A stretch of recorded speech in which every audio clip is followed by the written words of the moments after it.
Apollo, the first 9/11 rescue dog to arrive at Ground Zero. Apollo, the German Shepherd, had served with the N.Y.P.D. canine unit for many years before the terrorist attacks of 9/11, and as such, he had already proved himself to be handy in an emergency. He and his trainer, Peter Davis, were among the first wave of workers called in to help with the rescue operation. "We were right there after the buildings collapsed," Davis said, according to the American Kennel Club.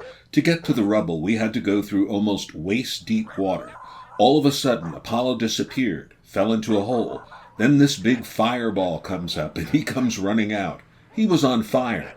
I brushed off the burning embers, and he went right back to searching."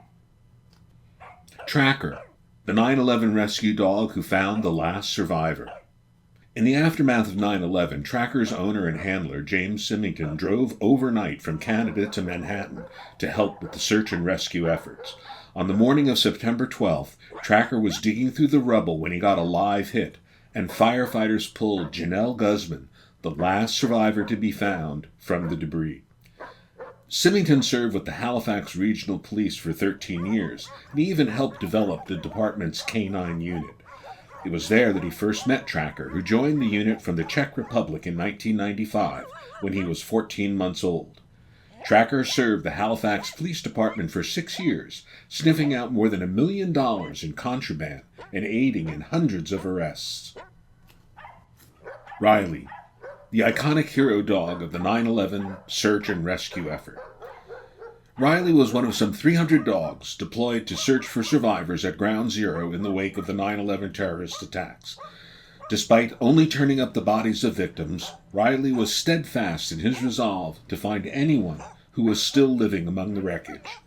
Chris Selfridge, Riley's handler, told the New York Times, "We went there expecting to find hundreds of people trapped, but we didn't find anybody alive."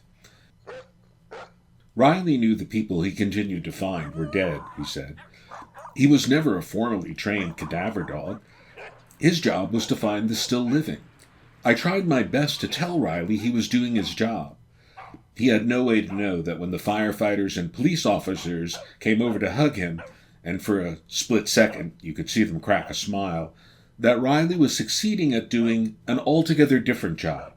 He provided comfort. Or maybe he did know. Riley was also photographed being lifted over a 60-foot deep chasm of debris via a pulley system to search for survivors. It became one of the most iconic images from the 9/11 search and rescue effort, making the canine a nationally recognized hero.